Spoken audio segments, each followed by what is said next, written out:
जो चेहरे पर रंगत आई थी ना, वो भी पारा उतर गया, वो भी ढीला कर लिया। मुंह बेचारे शक्तिका से गए, चाह करके भी ध्रुव जी को वो हृदय से लगा ना सके। ध्रुव जी ने सोचा मेरे पिताजी के हृदय में ममता जगी है, आंखें सजल हो रही हैं, ये मुझसे मिलना चाहते हैं, लेकिन ये क्यों आए मेरे पास, मेरा कर्तव्य है मैं इनके पास जाऊं।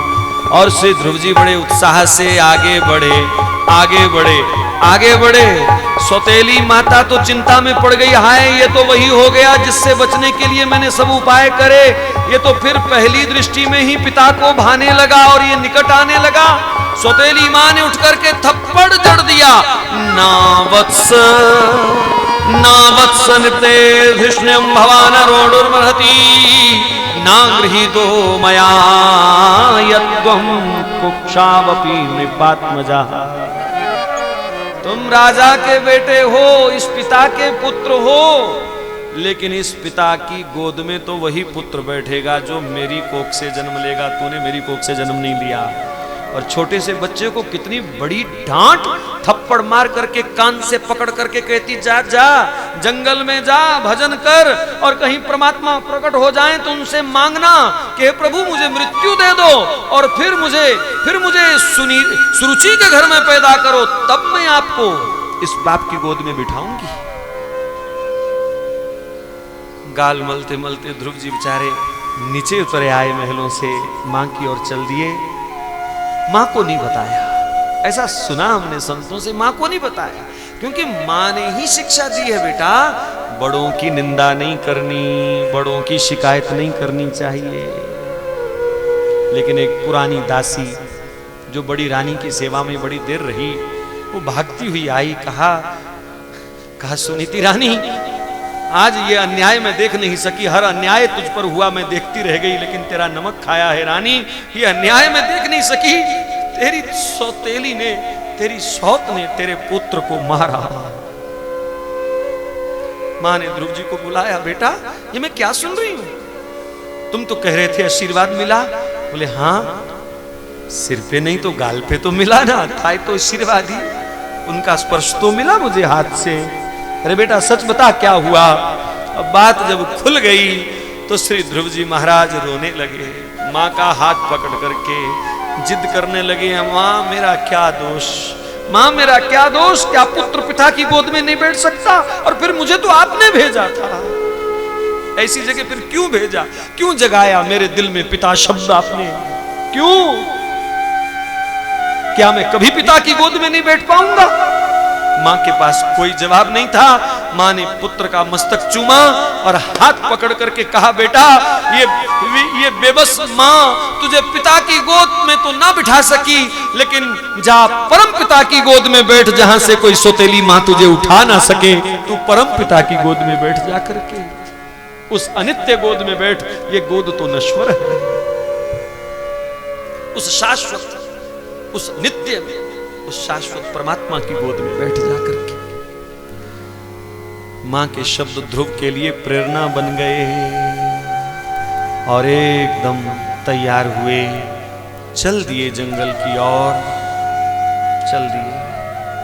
श्री नारद जी महाराज ने जाते हुए इस बालक को देखा, जरा देखूं तो बाल हट है कि क्या है।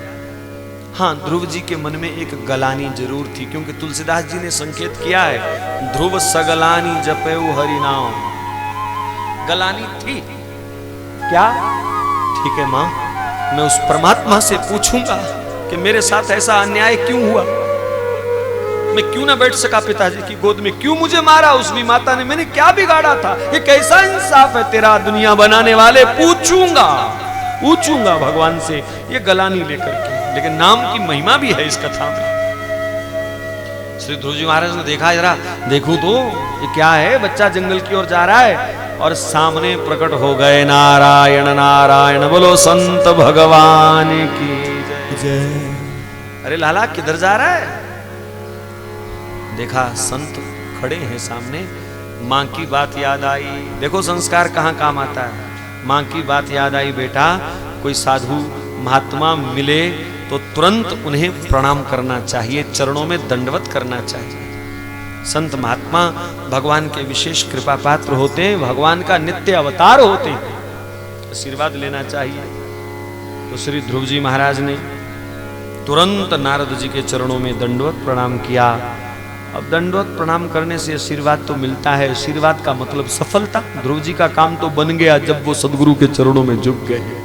जय गुरु चरण रेणु सिर धरही, ते नर सकल विभव बस करही।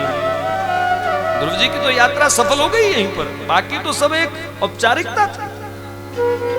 लेकिन नारद जी ने डराया, बेटा किधर जा रहा है? कहा नारायण भगवान की गोद में बैठने।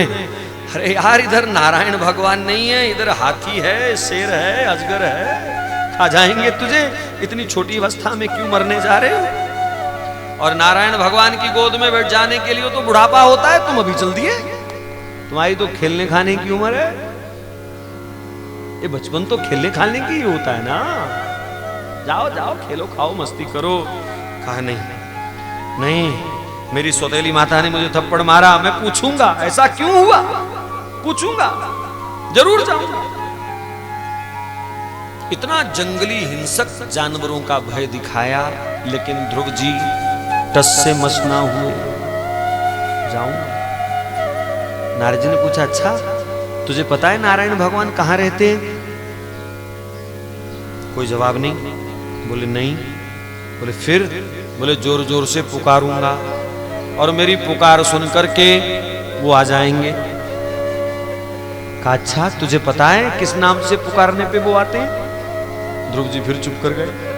किस नाम से पुकारना है? अरे तुझे कुछ नहीं पता, जाओ अभी, जाओ वापिस जाओ, भगवान मिलते नहीं है, ऐसे परीक्षा ले रहे हैं सदगुरु। लेकिन ध्रुव जी महाराज का विश्वास देखिए, नारद जी के चरण पकड़ लिए और कहा, एक बात कहूं गुरुदेव, भगवान मुझसे मिलना चाहते हैं, ये चाह इधर ही नहीं है उधर भी है। कहा इतनी बड़ी बात कैसे कर सकते हो आप? कहा हाँ प्रभु, भगवान भी मेरे लिए मिलने को उत्सुक हैं। कहा क्यों?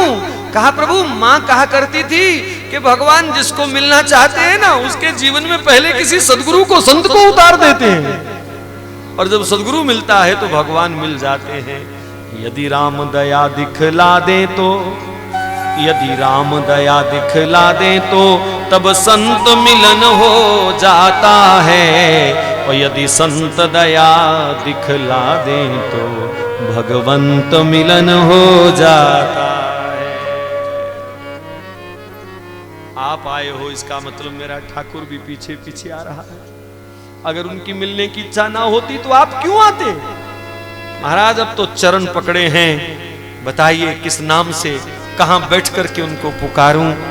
श्री ध्रुव जी का यह अटल विश्वास देख करके श्री नारद जी महाराज ने उन्हें प्यार दिया और 12 अक्षर मंत्र से उपदेश दिया। ओम नमो भगवते वासुदेवाय, ओम नमो भगवते वासुदेवाय, ओम नमो भगवते वासुदेव। कहा बेटा श्री यमुना जी के किनारे मधुवन है, वहां जाओ। और मंत्र के साथ सदगुरु ध्यान देते हैं देवता का।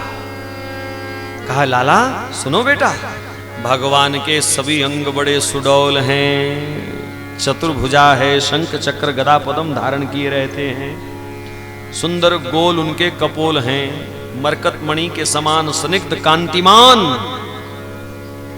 उनकी मुख आभा है, कपोलों पर घुंघराली अलकें लहराती हैं, कटी प्रदेश में करधनी चरणारविंद में स्वर्ण नूपुर विराजमान रहते हैं, पीत वस्त्र गले में वनमाला सुशोभित रहती है। बेटा इस स्वरूप का ध्यान करते हुए तुम इस नाम से उन्हें पुकारो।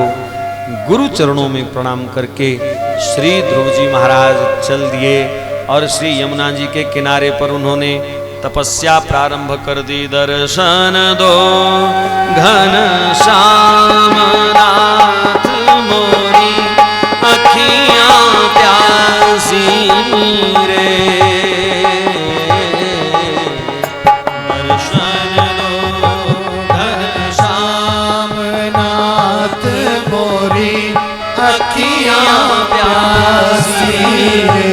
गाइए। दर्शन दो घनश्याम नाथ मोरी अखियां प्यासी रे। दर्शन दो घनश्याम नाथ मोरे अखियां प्यासी रे। पानी पी कर प्यास बुझाऊं, नैनन को कैसे समझाऊं। पानी पी कर प्यास बुझाऊं, नैनन को कैसे समझाऊं। रोवे सदा नित की दुखिया, रोवे सदा नित की दुखिया। बिनते अखियां निसिध्योंस सो लागी, हे जी रूप दिखायो इन्हें कबहू। हरिचंद्र सुजानी महाबड़ भागी, मानी है और न सो ये नाही। तुवरंग रंगी कुल लाजहि त्यागी, आंसुन सो आंसुन को अपने पट पीत सो।